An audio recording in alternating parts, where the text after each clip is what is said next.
السلام علیکم dear viewers. اس video میں ہم ایک کتاب پہ بات کریں گے۔ اس کتاب کا نام ہے جو میں نے دیکھا،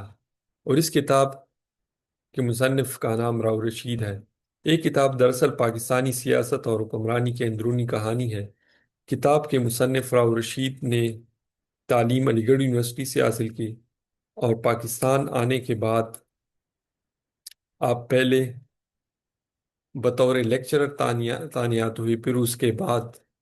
آپ نے مقابلے کا امتحان پاس کر کے پولیس سروسز جوائن کی۔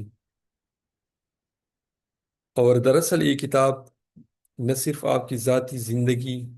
کی مشاہدات اور واقعات کا احاطہ کرتی ہے، بلکہ دوران سروس جو آپ نے مختلف صوبوں اور علاقوں میں سر انجام دی، اس کے دوران جو مختلف واقعات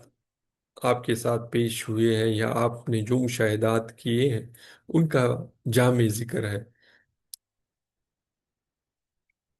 پہلے جب میں یہ کتاب مطالعہ کر رہا تھا تو مجھے یہ اندازہ ہوا کہ شاید یہ پاکستان پیپلز پارٹی کے حق میں لکھی گئی ایک آپ بیتی سی ہے، لیکن جب میں اسے آگے پڑھتا رہا، پھر مجھ پہ یہ بات ظاہر ہو گئی کہ یہ کتاب تو نہ صرف مصنف کے ذاتی واقعات اور مشاہدات کی کہانی ہے، بلکہ ساتھ ساتھ جنرل ایوب خان سے لے کر ذوالفقار علی بھٹو تک جتنے بھی نامی گرامی سیاسی یا فوجی شخصیات اس دوران گزرے ہیں، ان سب کے سیاسی یا حکمرانی کے دوران جو واقعات پیش ہوئے ہیں ان کا ایک تجزیہ پیش کیا ہے۔ اس کتاب میں جنرل ایوب خان کا بھی ذکر ہے، جنرل یحییٰ اور جنرل ضیاء الحق کا بھی ذکر ہے، لیکن زیادہ تر جو فوکس ہے وہ ذوالفقار علی بھٹو کی سیاسی زندگی کے متعلق ہے۔ آپ کی انتظامی جو صلاحیتیں اور قابلیتیں تھیں ان کا بھی اس کتاب میں ذکر ہے۔ اس کے علاوہ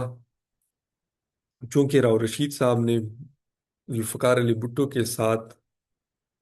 بطور سرکاری افسر کافی نزدیک کام کیا ہے، اس وجہ سے آپ اکثر سیاسی واقعات کے چشمدید گواہ بھی ہیں، اور ان سب کا ایک تجزیہ مصنف نے پیش کیا ہے۔ کتاب پڑھنے کے ساتھ قاری کو یہ اندازہ ہو جاتا ہے کہ مصنف نے بھٹو کے ساتھ وابستگی کے باوجود حقیقت پسندی کے ساتھ اکثر شخصیات اور واقعات کا ذکر کرنے کی بھرپور صحیح کی ہے۔ یہ بھی محسوس ہوتا ہے کہ وطن عزیز کے سیاسی ماحول میں آج تک کوئی خاص مثبت تبدیلی وقوع پذیر نہیں ہوئی، بلکہ اکثر حالات جو کی توں ہے، اور کئی واقعات جو آج بھی اسی طرح وقوع پذیر ہو رہے ہیں۔ دراصل کتاب ہر طالب علم یا ہر اس شخص کے لیے اس کتاب کا پڑھنا سودمند ہے جو پاکستان کی سیاسی تاریخ میں دلچسپی رکھتا ہو، اور اس سے نہ صرف طالب علم بلکہ سیاسی جو رہنما ہے اس کتاب سے بطور تاریخ یا بطور سبق بہت کچھ سیکھ سکتے ہیں۔ لہٰذا جو بھی سیاسی تاریخ کے طالب علم ہیں یا سیاسی تاریخ کے ساتھ ذوق و شوق رکھتے ہیں، ان کو یہ کتاب ضرور پڑھنی چاہیے۔